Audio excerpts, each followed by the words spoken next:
লাইলাতুল কদরের রাত হাজার মাসের চেয়ে উত্তম রাত। মহাকাশ ও পৃথিবীর সর্বত্র আল্লাহর অনুগ্রহ পরিবেষ্টিত, সবই মানুষের কল্যাণের নিমিত্তে।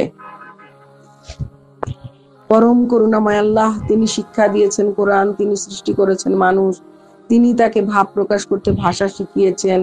সূর্য ও চন্দ্র নির্দিষ্ট কক্ষপথে অবর্তিত হয়, তৃণলতা ও বৃক্ষাদি তারই বিধান মেনে চলে। তিনি আকাশকে সমুন্নত করেছেন এবং ভারসাম্য স্থাপন করেছেন, যাতে তোমরা ভারসাম্য বা সীমা লঙ্ঘন না করো। মহান আল্লাহ তাআলা মানব জাতির হেদায়েতের জন্য যুগে যুগে পৃথিবীতে অসংখ্য নবী রাসূল পাঠিয়েছেন।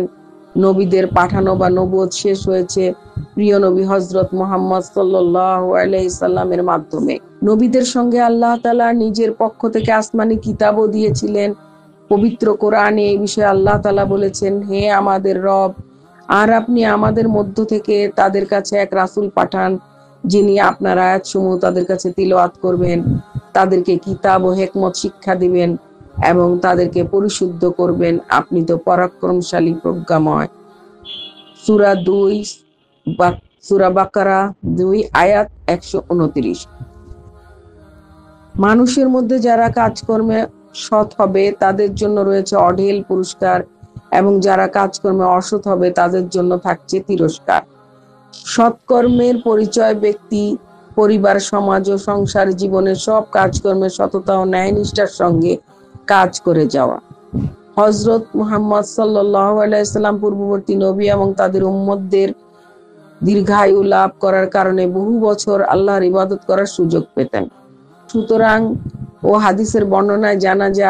কুরআন ও হাদিসের বর্ণনায় জানা যায় ইসলামের 4 জন নবী যথা আইয়ুব, জাকারিয়া, হিজকিল ও ইউসা ইবনে নুন আলাইহিস সালাম প্রত্যেকেই 80 বছর স্রষ্টার উপাসনা করেন এবং তারা তাদের জীবনে কোনো প্রকার পাপ কাজ করেননি। কিন্তু হযরত মুহাম্মদ সাল্লাল্লাহু আলাইহি সাল্লাম থেকে শুরু করে তার পরবর্তী অনুসারীদের আয়ু অনেক কম হওয়ায় তাদের পক্ষে স্রষ্টার আরাধনা করে পূর্ববর্তীদের সমকক্ষ হওয়া কিছুতেই সম্ভবপর নয়। এর মাঝে আক্ষেপের সৃষ্টি হয়। তাদের এই আক্ষেপের পরিপ্রেক্ষিতে তাদের চিন্তা দূর করার জন্য সূরা কদর নাজিল হয়। সূরা কদর পবিত্র কোরআনের 97তম সূরা। এর আয়াত সংখ্যা 5টি এবং রুকু সংখ্যা 1টি। এই সূরাতে পবিত্র কোরআন নাজিলের কথা এবং হাজার রাতের থেকে উত্তম শবে কদরের কথা আলোচনা করা হয়েছে। শবে কদর অত্যন্ত গুরুত্বপূর্ণ রাত।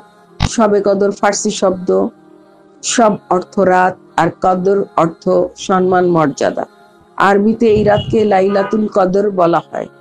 আরবি লাইলাতুন অর্থ রাত, কদর শব্দের অর্থ সম্মান, মর্যাদা, আর এক অর্থ ভাগ্য, পরিমাণ ও তাকদীর নির্ধারণ। তাই এই রাতটি মুসলমানদের জন্য ভাগ্য রজনী হিসেবে সম্মানিত। লাইলাতুল কদরের রাত হচ্ছে হাজার মাসের চেয়ে উত্তম রাত।